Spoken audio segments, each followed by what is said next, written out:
I'd like to invite Maung Jani again to moderate opening keynote. Please, that's it. Well, let me introduce somebody who doesn't need any introduction. May I invite Professor Yanghee Lee to take the podium to deliver her opening keynote. Please welcome Professor Yanghee Lee.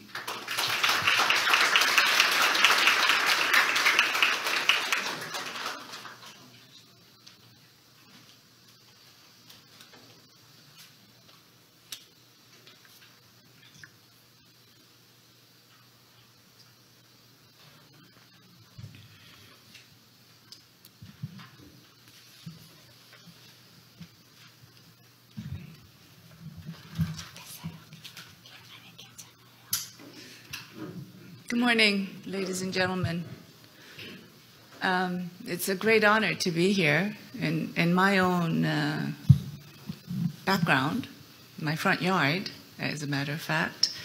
And it's wonderful to see such a turnout, and I understand there are participants from so many different countries, which I think is very encouraging, that we show solidarity and join hands in trying to not only address the issue, but trying to find a solution to what's going on recently. I would like to thank the organizers for hosting this very important conference today as we approach the 2 years of genocide committed in Myanmar against the Rohingya. What is important for us is to talk about how rape has been and continues to be used as weapons during wars and genocide, past and present in this region. Okay? The two people that I would really like to recognize are my dear brother Zarni, who is, yes, I agree, foul-mouthed, but very effective foul-mouther.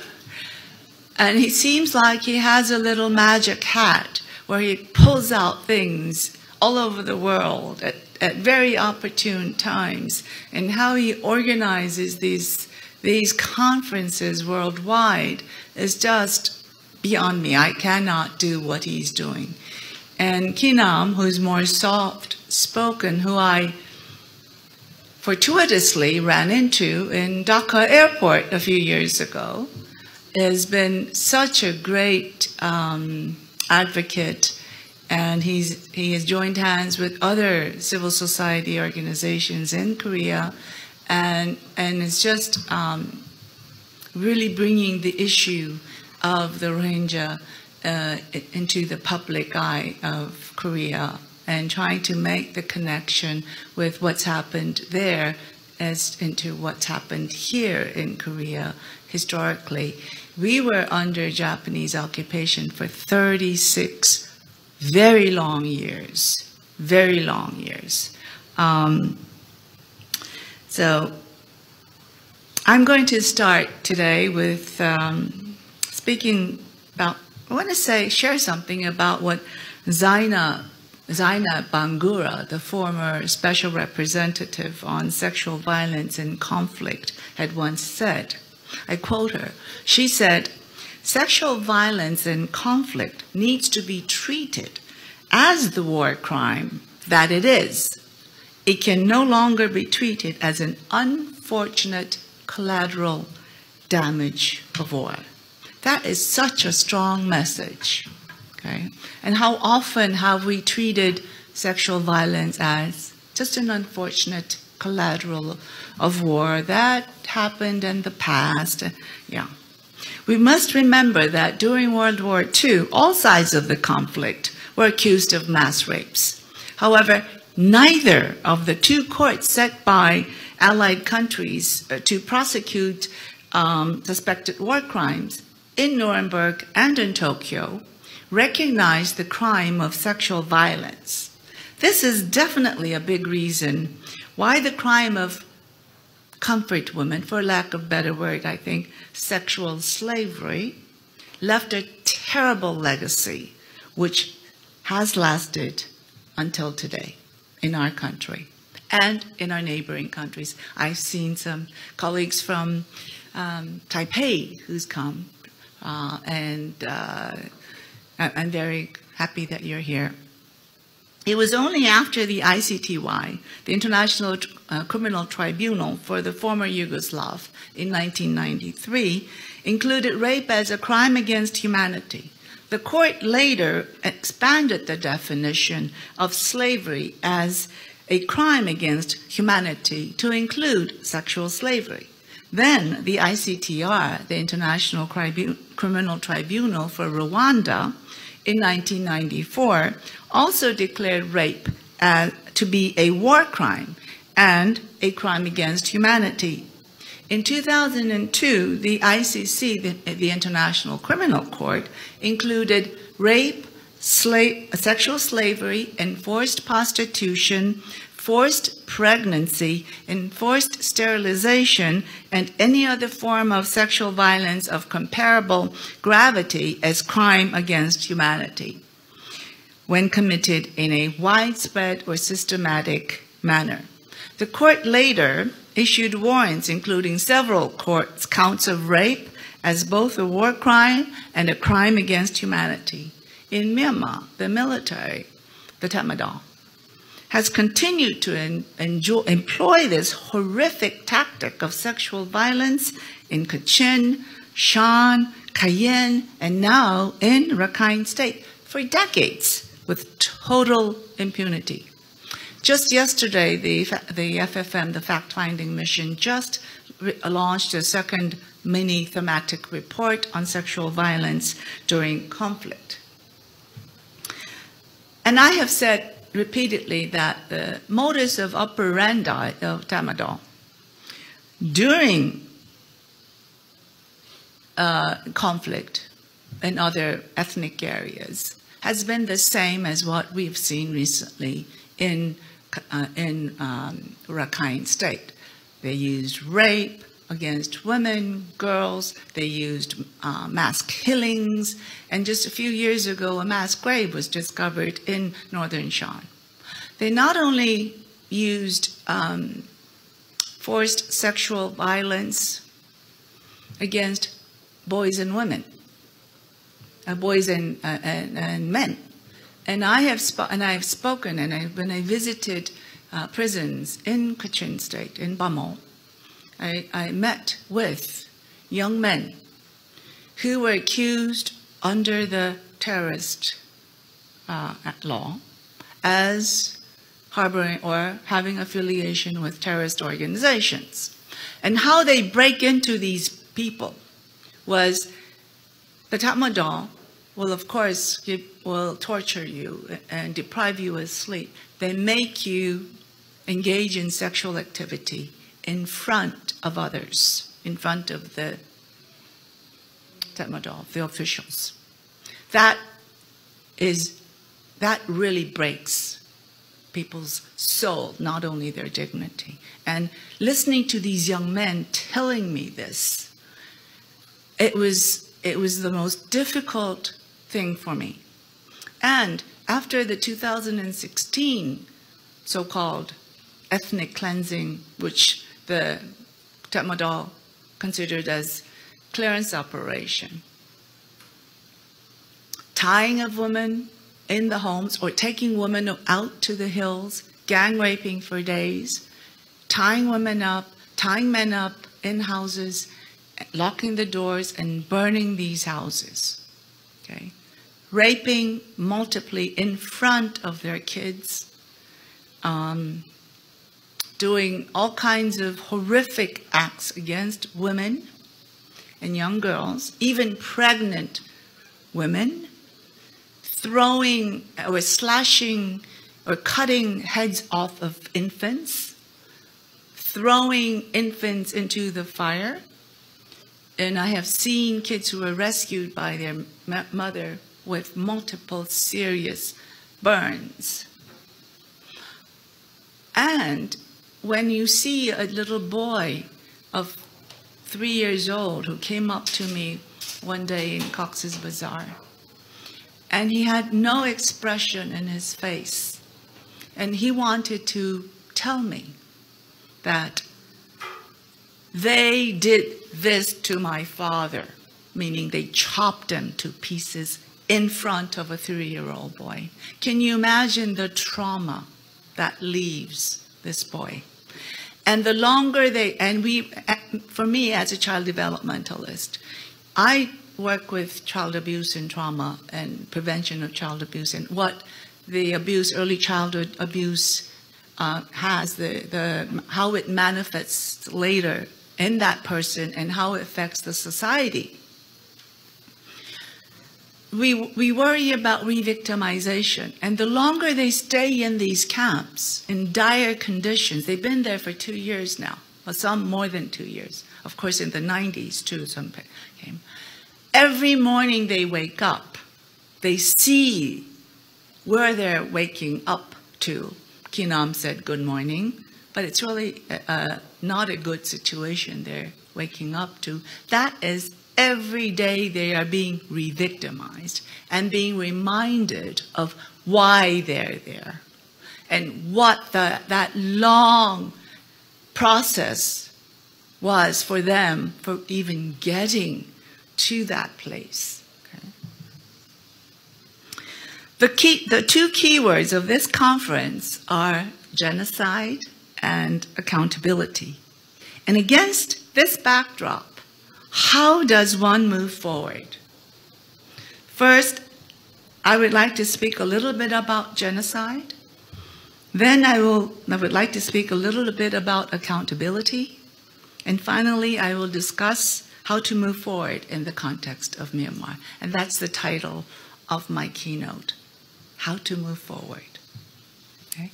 Before addressing the issue of genocide, whether it is genocide or not, as some argue, I will briefly explain the result of relenting efforts of Raphael Lemkin, the Convention on the Prevention and Punishment of the Crime of Genocide, better known as the Genocide Convention, that was adopted on 9 December of 1948.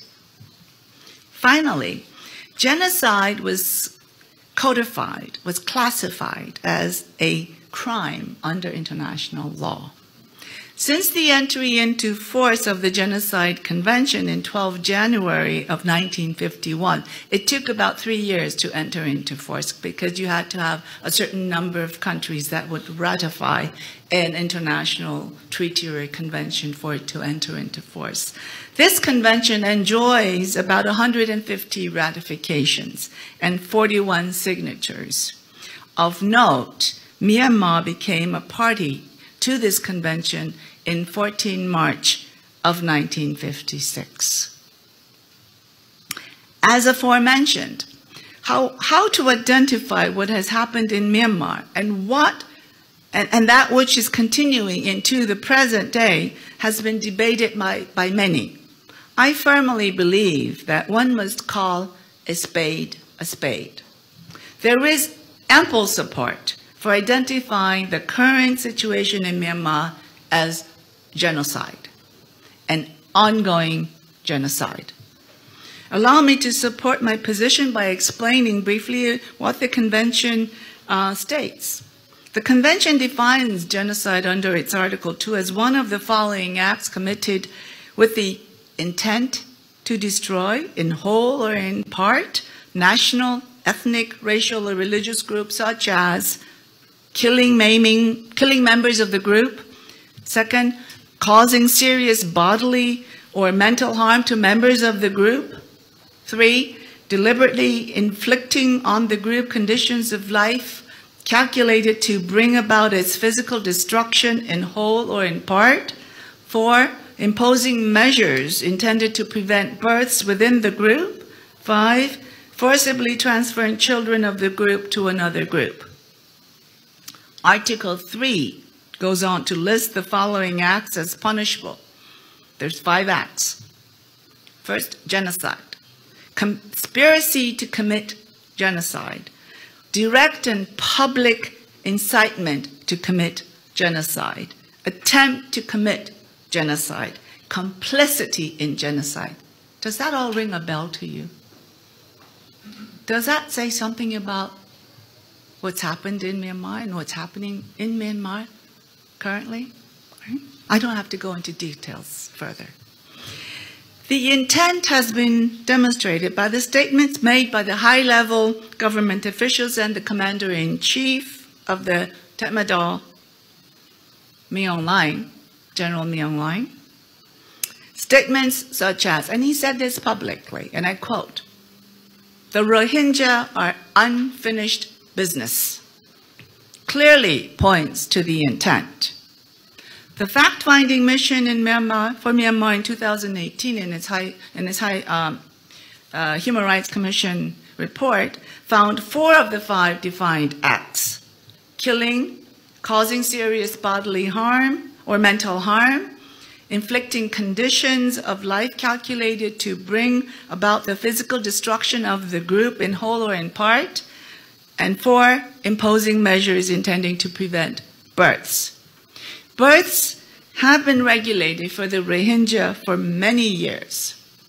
No more than 2 children could be registered under the household lists, blacklisting more than 5,000 children. In 2004, the government introduced a new law, which was included in this religious package law, that may place birth spacing to 36 months to areas that are declared special zones. And Rakhine is a special zone, in the eyes of the Tatmadaw. The 1982 citizenship law literally made the majority of the Rohingya, who once were considered citizens, as stateless. There is no freedom of movement by Rohingya living in northern Rakhine, IDP camps in central Rakhine and other areas of the state. Access to education and health care is minimal. More surprising is the continuous denial of humanitarian aid to many parts of the state.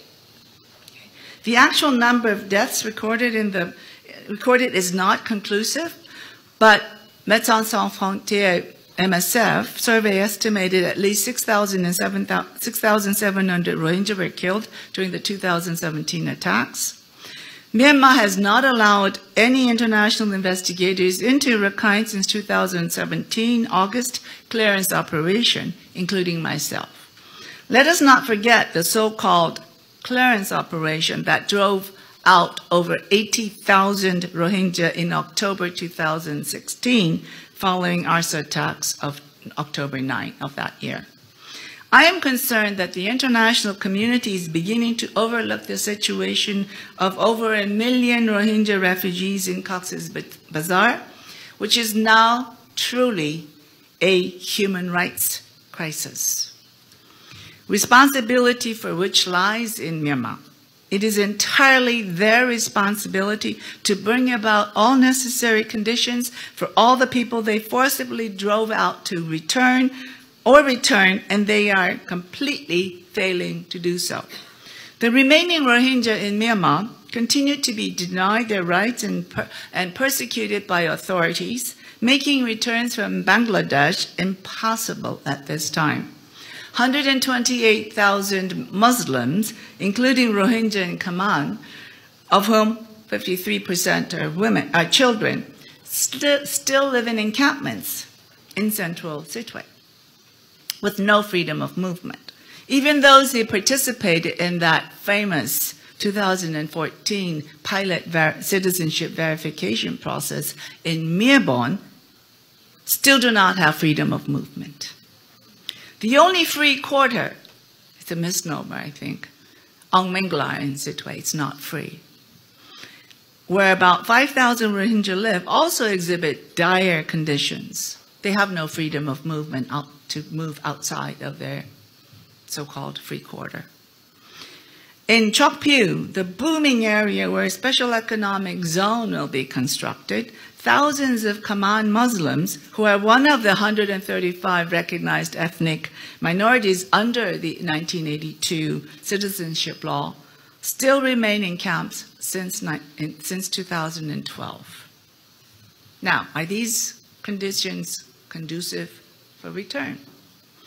Conversations I have had with many refugees reveal the following. They wish to return to Myanmar, but only when they know that they will be safe. They will have citizenship and equal rights with the rest of the population in Myanmar, and they will have their property returned to them. Houses and land that were left by the Rohingya when fleeing to Bangladesh have mostly been burned and bulldozed. Satellite images had shown constructions of roads, military bases, and other government buildings on these land that belonged to the Rohingya. Recent satellite images show no construction, or rather construction of the raised property for the Rohingya to return to, only separate housing away from their original places has been built for the returnees, creating a more long-term apartheid-like segregation. We have to remember that in 2014, a new law was passed, the disaster management law, whereby all land or property that is burned returns back to the Tatmadaw. In November 2017, the two governments of Myanmar and Bangladesh concluded a joint agreement for repatriation that would be safe, voluntary, dignified, and sustainable. 1 year after the agreement, there was a sudden move for repatriation, creating great panic, and no one volunteered. Some even went into hiding after finding out that their names were on the list to be repatriated. Again, this past August 15, two governments, Myanmar and Bangladesh, announced that 3,450 persons were on a list approved for return between Myanmar and Bangladesh, and the date they said was 22nd of August. UNHCR Myanmar has been banned from visiting Rakhine State by Myanmar government. So they could not verify the actual conditions the Rohingya would be returning to, and they expressed concerns.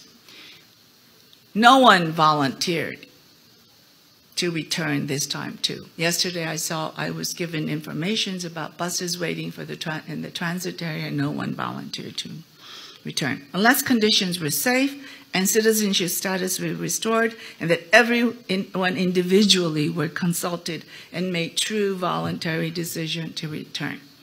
Now, nowadays, it's a second wave of this push for a repatriation, and now the refugees in the camps are now facing another dilemma, another problem is that now they will have to deal with, okay, when will the next push for repatriation be? Okay. Now let me address accountability. In my report to the 37th session of the Human Rights Council, I recommended the establishment of an accountability mechanism to maintain and prepare evidence in a master database to support, facilitate impartial, fair, and independent international criminal proceedings in national or international courts or tribunals in accordance with international criminal law standards. Justification for an international accountability mechanism was that Myanmar demonstrated failure to hold those responsible for violations to account. I have repeatedly reported to the Human Rights Council that the pattern of gross violation of the human rights of the Rohingya suggests a widespread or systematic attacks against this community, possibly amounting to crimes against humanity and warranting the attention of the International Criminal Court.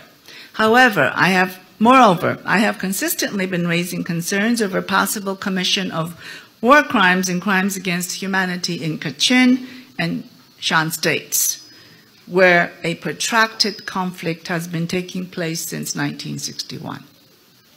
Accountability must be established for the widely reported serious violations of international human rights and humanitarian law, including extrajudicial killings, enforced disappearances, destruction of property, torture and inhuman treatment, rape and other forms of sexual violence, forced labor, recruitment of children into armed forces, and indiscriminate or disproportionate attacks in Kachin and Shan.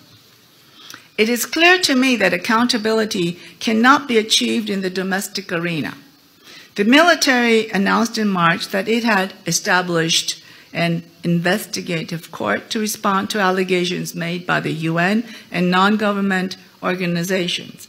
Its function and how it worked in parallel to the Independent Commission of Inquiry are not clear. The Independent Commission of Inquiry was set by Myanmar headed by Rosario Manola from Philippines, former ambassador, and there's a Japanese former ambassador in the commission and others. I remain highly concerned about the commission, which announced in May that its staff had finally undertaken training on international standards for evidence collection and international criminal justice nearly a year after it was established and shortly before it was due to report its report to the President of Myanmar. Moreover, the mandate of this commission has now been extended to 2020. This further demonstrates it does not have the capacity to bring justice to victims or be in a credible form of accountability. Of note, there has been a multitude of commissions and military commission established since the 2016 clearance operation. The recent, the very popular case of the two Reuters journalists who was pushing to expose what happened in Indon, the massacre of Indon.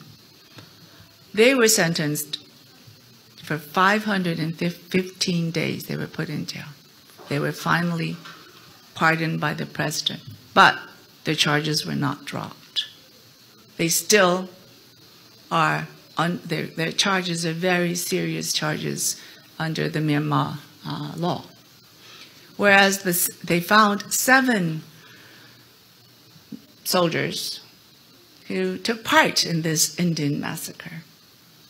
They, of course, jailed them, but they were quietly released after 7 months. And the international community only found out months after that they were released. And I bet the charges were dropped. We don't know. I and the fact-finding mission have found 2 of Myanmar's most opaque enterprises, Myanmar Economic Holdings Limited, the MEHL, and Myanmar Economic Corporation, MEC, both of which are owned and influenced by senior military leaders. Among them are Commander-in-Chief, Senior General Myung Maing, and Deputy Commander-in-Chief, Vice Senior General Sui Win. Furthermore, the FFM recently exposed the MEHL and MEC owning at least 120 businesses involved in everything from construction to pharmaceuticals, manufacturing, insurance, tourism, and banking. Both companies, along with at least 26 of their subsidiaries, hold licenses for jade and ruby mining in Kachin and Shan states. International human rights and humanitarian law violations, including forced labor and sexual violence, have been perpetrated by the Tatmadaw in northern Myanmar in connection with these business activities. Their report, the FFM's report, detailed how 45 companies and organizations in Myanmar donated over $10 million to the military in the weeks following the beginning of the 2017 clearance operations in Rakhine. So-called crony companies with close links to the Tatmadaw later financed development projects in Rakhine State that furthered the military's objective of re-engineering the region in a way that erases evidence of Rohingya belonging to Myanmar.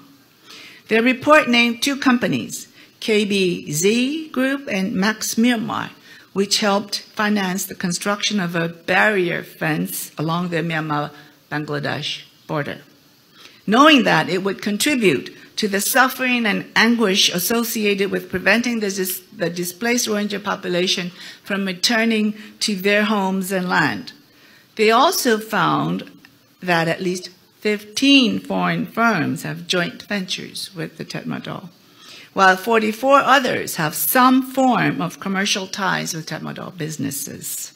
These foreign companies risk contributing to or being linked to violations of international human rights and humanitarian law. I was encouraged to hear that one country, Belgium, has decided to cut ties, business engagements. At a minimum, they're contributing to support the military's financial capacity. I have previously raised concern that Myanmar security forces contribute 3 personnel to UN peacekeeping. Given the most serious allegations of commission of international crimes made against the Tatmadaw, I believe that, in principle, Myanmar's contribution in the peacekeeping force is highly inappropriate and must end immediately. This recommendation did not catch people's attention. That report was last year to the GA, but it did not catch people's attention. Now, how do we move forward?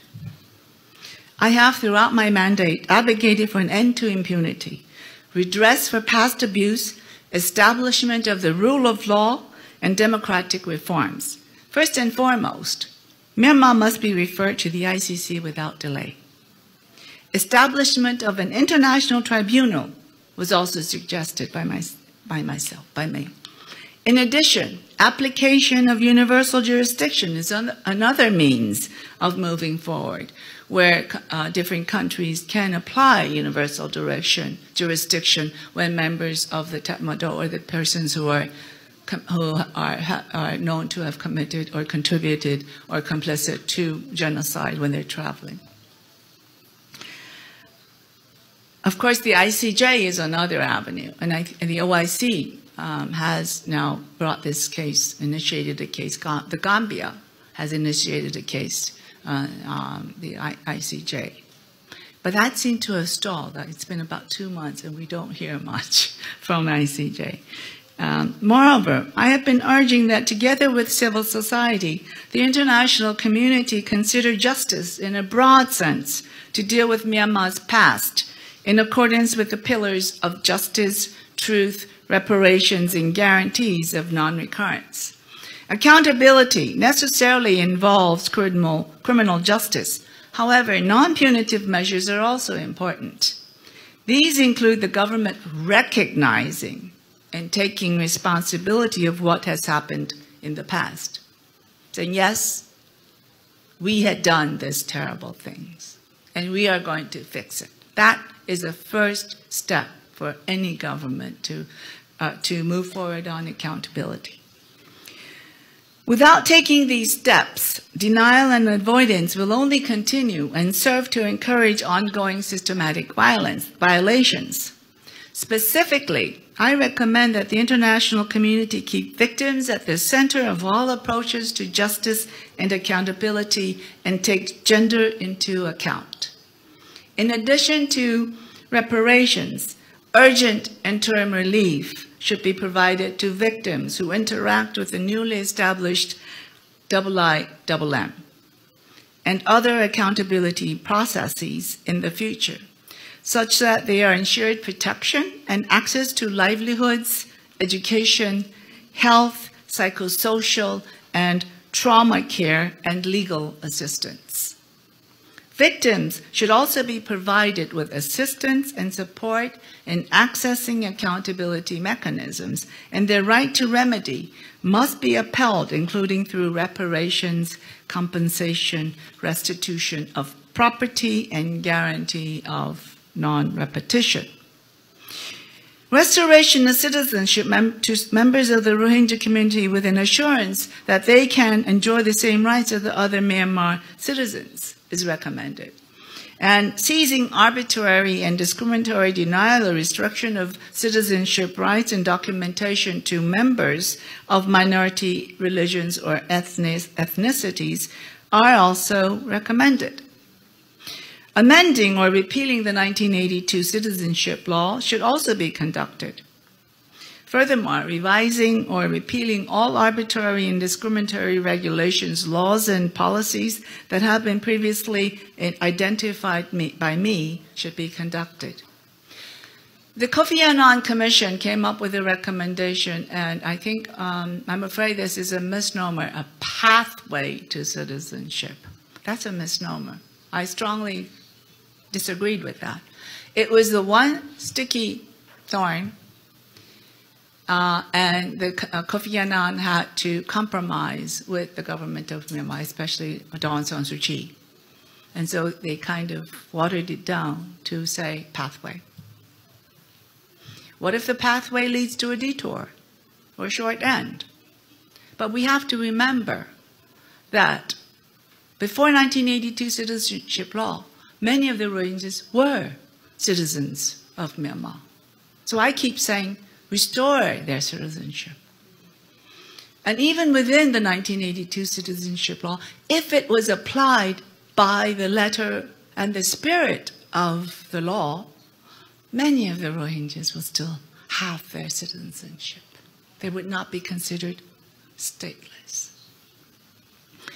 For a sustainable peace and peaceful coexistence, all acts and publication of advocacy of national, racial, or religious hatred that constitute incitement to discrimination, hostility, or violence, including on social media, must cease, in addition to enacting a law to prohibit such acts in accordance with the Rabat Plan of Action. I am not advocating for a law on hate speech, no. But I am advocating for a comprehensive and anti-discrimination law and policy and active education and awareness campaign about discrimination. Okay. Finally, and I include this in all my reports,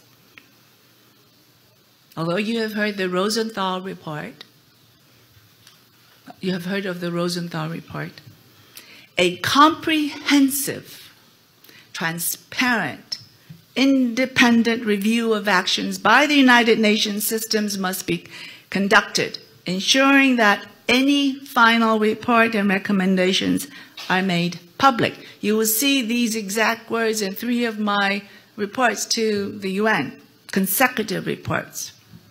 It must include actions taken in the lead up to and after the reported attacks of 9 October 2016 and 25 August of 2017 in Rakhine State regarding the implementation of the UN's humanitarian and protection mandates and within the framework of Human Rights Upfront initiative, and an assessment of whether the United Nations and the international community could have prevented or managed the situation differently and make recommendations for accountability if appropriate. We have heard so much rhetoric as never again by the UN and the international community. How many never agains are you willing to listen to, hear more? Okay. I regret that the Security Council has proven to be ineffective in maintaining peace and security. Therefore, there should be thorough discussions on how to make the Security Council more effective. There should be complete overhaul or reform of the Security Council. If it is going to uphold the UN Charter, notably Article 1, Paragraph 1, which states, the purpose of the United Nations are, Article 1, to maintain international peace and security, and to that end, to take effective collective measures for the prevention and removal of threats to the peace and the suppression of acts of aggression or other breaches of the peace, and to bring about peaceful means, and bring about by peaceful means, and in conformity with the principles of justice and international law, adjustment, or settlement. In sum, all of the aforementioned steps must be accomplished in order to move forward. When you probably heard when you saw my title, How to Move Forward. Oh my gosh, is she going to say, let's forget, let bygones be bygones? No. Without achieving these, there really is no way Myanmar and its people can move forward. Welcome, Kotwetswe. Welcome. Good to see you again. That is an enormous guy who led the White Rose campaign. If you've seen me address the June Human Rights Council, I was wearing the White Rose campaign. It was initiated by that young man. Yes. It's okay. I thank you for your attention and wish you a very fruitful conference. And I will be more than glad to receive your questions. Thank you.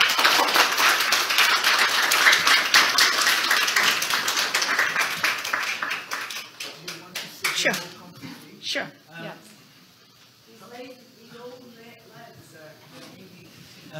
20 minutes? Okay. We have 20 minutes of Q&A.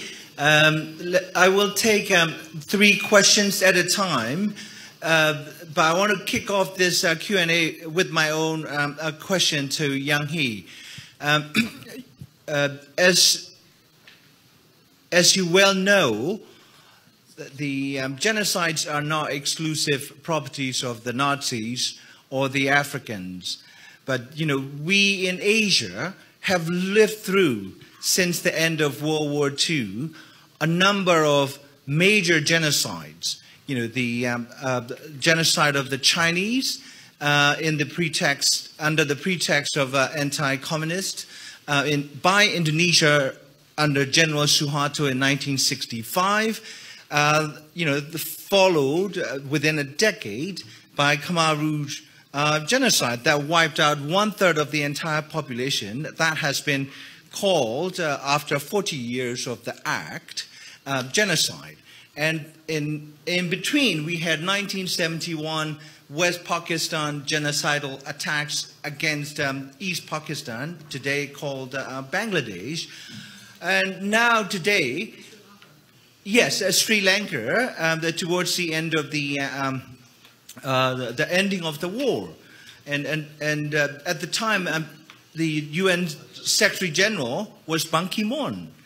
And Charles Petrie was commissioned to write assessment of the performance of the United Nations, and UN came categorically short of what it was supposed to do. And Mr. Ban Ki-moon from this country started this rights upfront approach. And today, we are seeing that under a new General Secretary General, Guterres, the United Nations, not only the Security Council, Secretary General himself has shown incapable of acting, while having been informed by no one other than the President Thein Sein that Myanmar was intended to deport the entire population of Rohingya. That is to say that Myanmar President had the gall to tell the visiting the high official from the United Nations at the time, Guterres was head of UNHCR, that Myanmar was planning to commit crime against humanity. And Guterres himself failed and did not take personal responsibility. Now he's heading. The same with the Kofi Annan. He failed as the head of peacekeeping mission. He shelved the telegram from Kigali sent to his office that there was going to be a genocide. And he shelved it because he knew which side of the bread was butter. The Americans, Clinton was not prepared to act.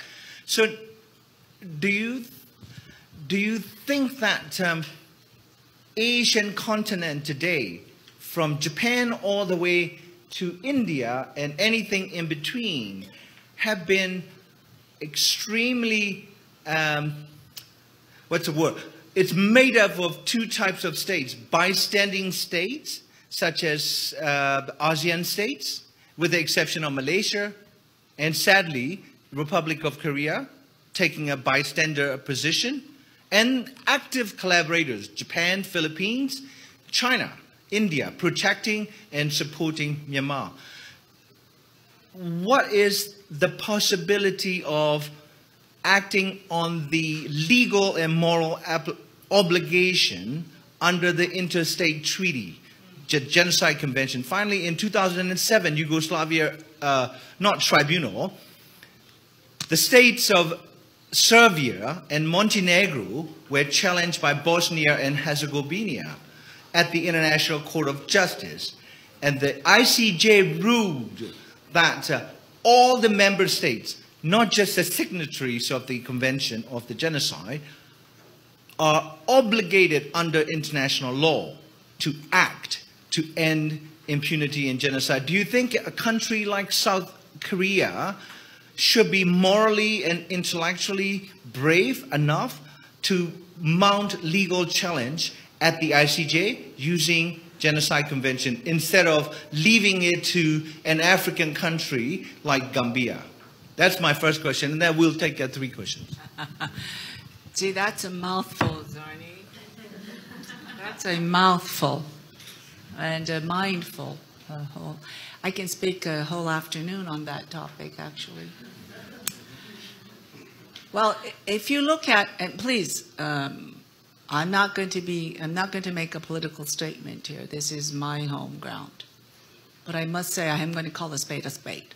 That's my moral motto, is I always call a spade a spade. If you look around what's happening in South Korea and its neighboring countries, this is North Korea and Japan also, and well, far neighboring countries as U.S. and China and the Soviet Union, and how the Korean society or the government is responding to some of the major issues. I don't think the current government will have the know-it-all, the capacity, or the political will to bring a case forward to the ICJ. I think it's terribly shameful that we're not. Daewoo is not the only one that's going in. POSCO, there's a huge building by POSCO in Rakhine State. And I think in that Rakhine Investment Fair, Korea was like the 4th country that pledged investment. I mean, why are they doing this? They're actually contributing to the contribution to genocide, the ongoing genocide. Okay. Yeah. So Korea would not be a country that I said it will not have the political will. They would not have the know-it-all nor the capacity. Okay. Now we're facing WTO issue with trade issues with Japan, and we're facing defense budget with U.S. now, and we've had horrible experience with Chinese boycott of our trade, of our anything, our travel or anything, as a result of the THAAD, the thermal high, whatever. These are the military planes or equipment that look like planes that will regulate and see if there is a missile or a nuclear missile that is being released in North Korea. That will be coming towards our direction. So that's not a possibility. Now, however, having said that, I think a country like Malaysia will be in the best position to refer this case to ICJ because it is in ASEAN. ASEAN is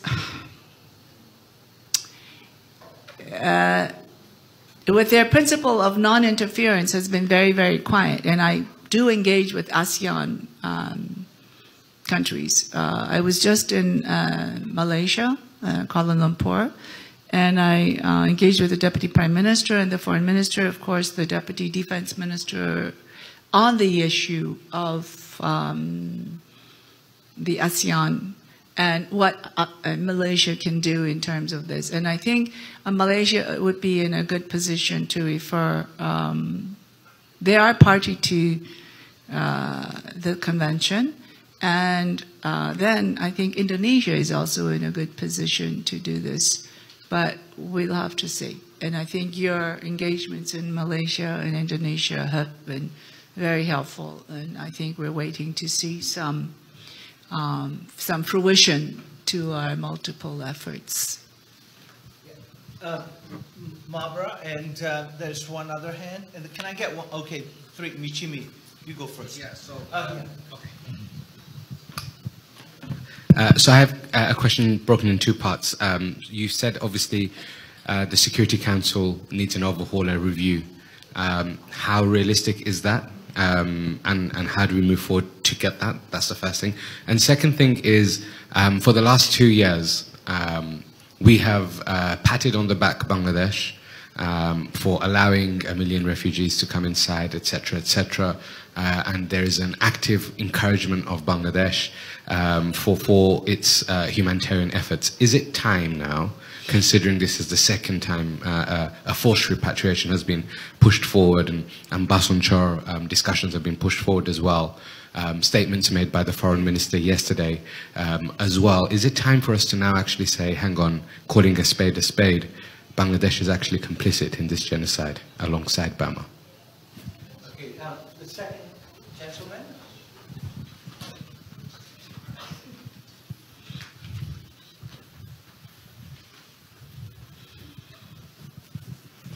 Hello. Can you please identify yourself and your organization?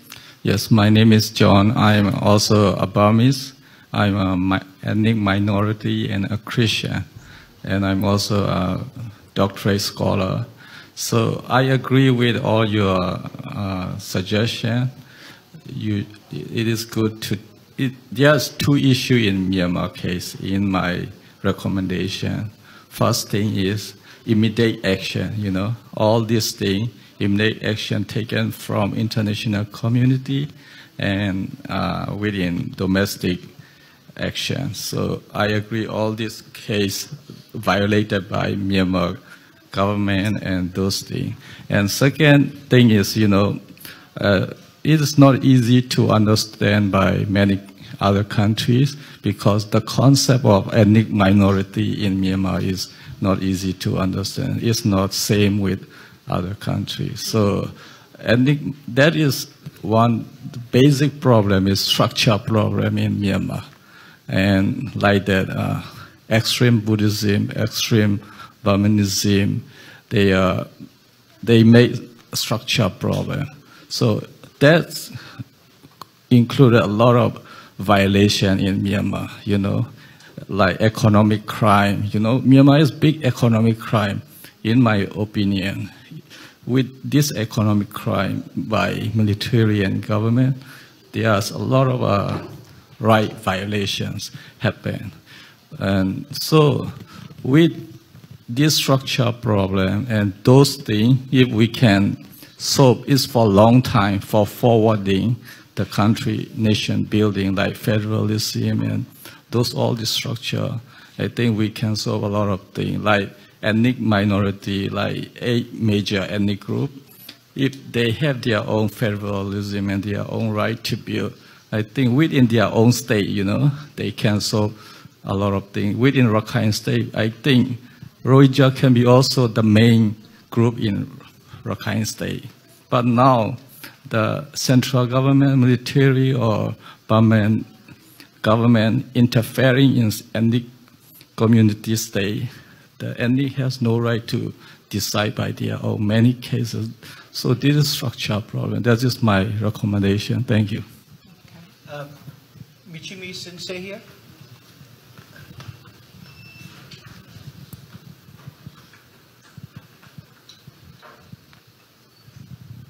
I'm Michimi Muranoshi, Professor of Political Science, International Politics at Gakushuin University in Tokyo, Japan. I think you suggested the importance of admission of guilt on the side of the Burmese government. My question is, what happens by any chance, if it happens by any chance, how could be the reaction of the Burmese people, the international reaction to that? The Japanese government said that the position is that because the democracy of Myanmar is so weak, just begun, so you shouldn't push Myanmar by far by, in your words, calling spade a spade. So what is your response to the position of such a response like Japan's? Okay. Shall we let Professor Yanghee Lee respond to these questions? Okay. Or one comment? Right. Thank you for these very important questions and comments and recommendations.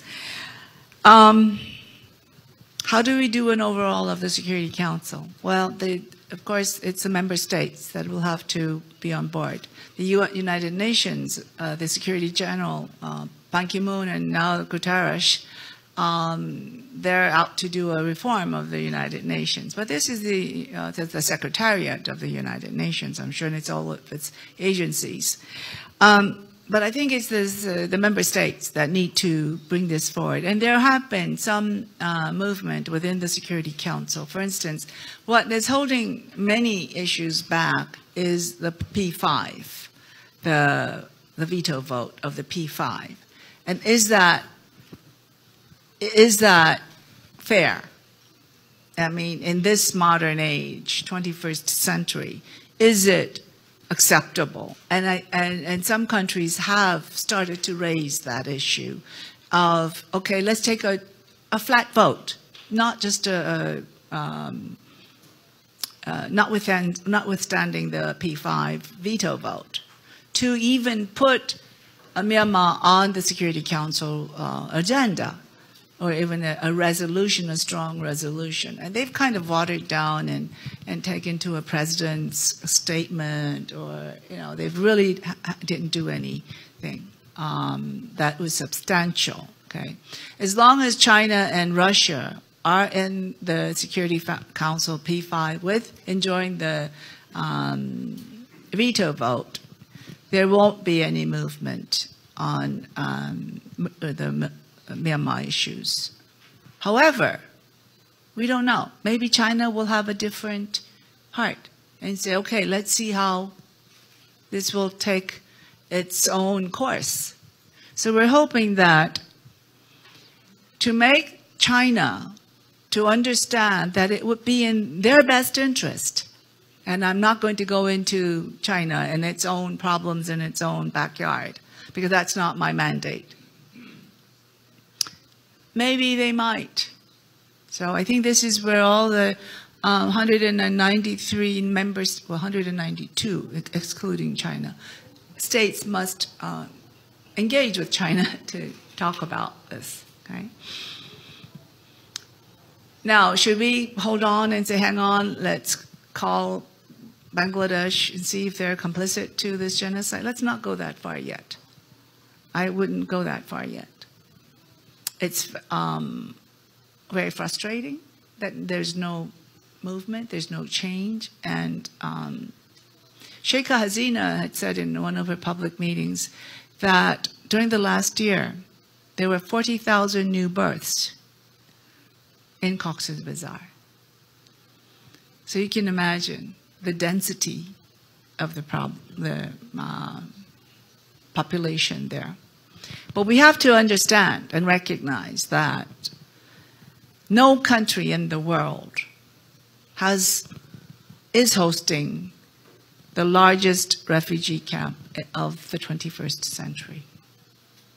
So go to my website and you'll see a link to Flickr that I took of Northern Rakhine after the 2016 clearance operation. And I have pictures of Bhashan Char. I was the only one allowed to go to Bhashan Char. And I was there last year. So have a look. Thank you. Immediate action.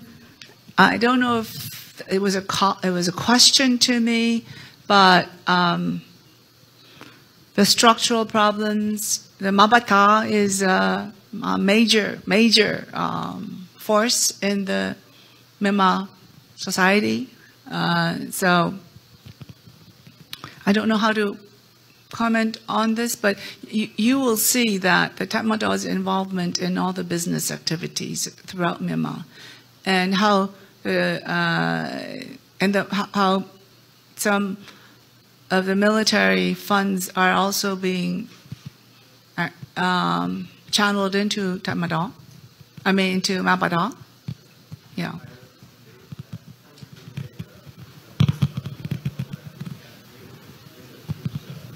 Sure. Yeah. Okay. Thank you. Admission of guilt, international reaction, and the people. And it's a new fragile democracy. Yes, that's an excuse I've been hearing too far. Yeah. But it did have a democracy before Ne Win. Yeah, and let's not forget, that was 70 years ago, but it was 70 years ago, it was there. And during the 60, 70 years, they never had the first-hand experience with democracy, but South Korea, we haven't had democracy that long.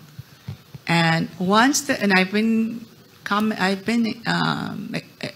expressing this to the military, to the Tatmadaw when I met with them, to the Ministry of Defense, and even in Thein Sein's government, and with the Deputy Commander-in-Chief, that judging from my experience, when the military laid down their arms, look what it can do to your country. Okay, right now, in my last report, the other accounts that I have exposed, that I reported on, of extractive and natural resources, where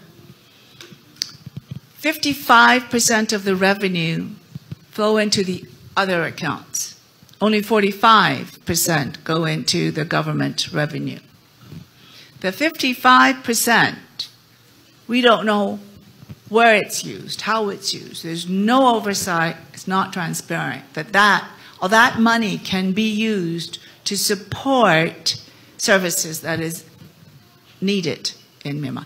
They have recently said, the government had recently said, that all of the other accounts would be banned.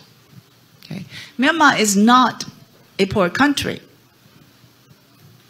It is heavily resourced.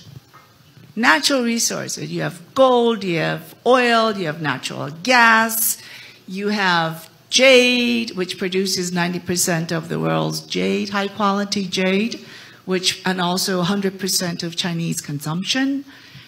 Amber, ruby, the best quality ruby, gold and silver, uranium, lithium, it's all there. But it's not being used for its people. Okay? And if you channeled all of that into services for the people, it would make a night and day difference. Admission of guilt is where you start. Yes, I have done this. And this is what we want the Japanese government. The king, the previous king and the new king, has said that we are deeply sorry. But Abe's government is not saying this. We have only 20 comfort women left.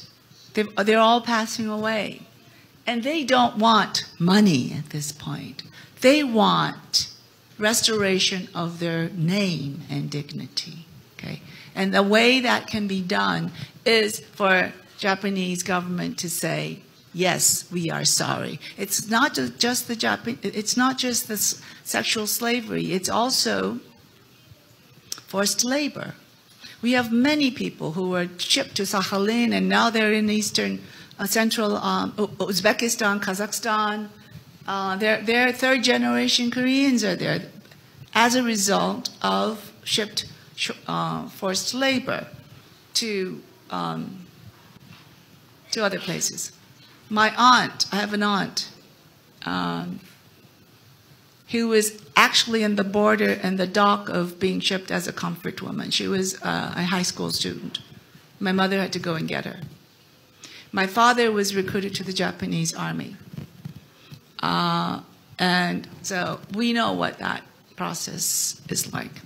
Now, let's not, it's like the ASEAN saying the principle of non-interference, it's all national sovereignty, but it's become a regional issue, and it has all the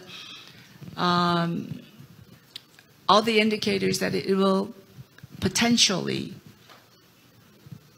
explode into a global issue. Is that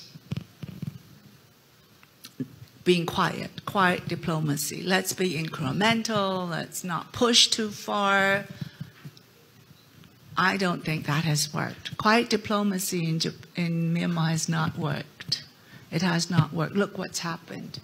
Yeah, and I have been advocating to ASEAN countries that maybe it's time for ASEAN to adopt the principle of non-indifference. Okay, we have 1 million, 0.5 million Rohingya refugees throughout the world, mostly in ASEAN countries. There's a big population in Indonesia, Thailand, and Indonesia, but there's not only just Rohingya population in Malaysia refugees, there's all other ethnic minority population in Malaysia too. So, okay. Thank you. Any other questions? Yeah. And we're running late. Yeah, we are running very late, and so we will take one concise question. So I cannot ask that question. So it has to be somebody else. And I'm sorry, my answers are very, very long.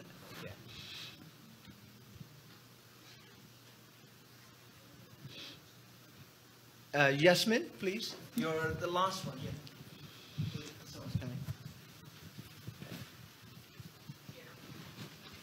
Can you say who you are? Hi, my name is Yasmin. I work with the Rohingya Human Rights Network as well as the Free Rohingya Coalition. This is a bit more of a history. I'm not too sure if this is, something that might be relevant today, but I thought that history teaches us a lot of things, and we probably should take lessons from it. But time and time again, we see the same mistakes being made by the United Nations as a whole, as an organization. We saw the failure of the League of Nations and the withdrawal from, the U.S. and many other countries from its, purpose and its stance back in 1920s. And what it had done in order, the failure that it had caused in the wars and the genocide, specifically for, the Jewish Europeans. Are we seeing the same trends being, taking place in terms of the United Nations as a whole? And maybe is this a time for us to actually think about the debacle of the entire institutions and our ways to move forward from this, not, being stuck in an institution or a foundation that does not actually work? Oh, that's a very poignant question or comment. UN's failure. I'm being very cynical.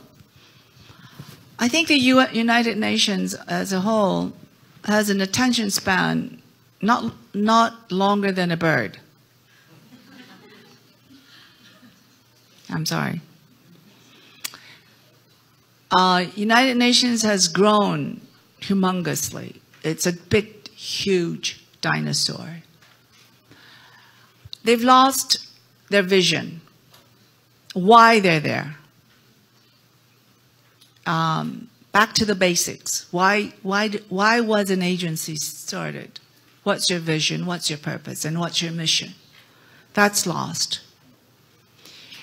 Maybe they should stream down and really buckle down and, in educational departments, you say back to basics, the 3 R's, Maybe that's what they should do now. But however, debuckle the whole system that's not working. But that's the only forum that we can bring out and discuss things and bring things to the table. Yeah, that's the pity of this. I'm afraid, as I said, the UN has an attention span not longer than a bird. And so, yes, we are going to see this happen again and again. I'm afraid after Myanmar burning genocide, as you called it, and Amartya Sen called it, if there's another big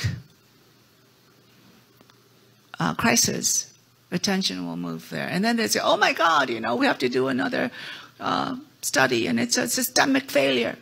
How many systemic failures do you need?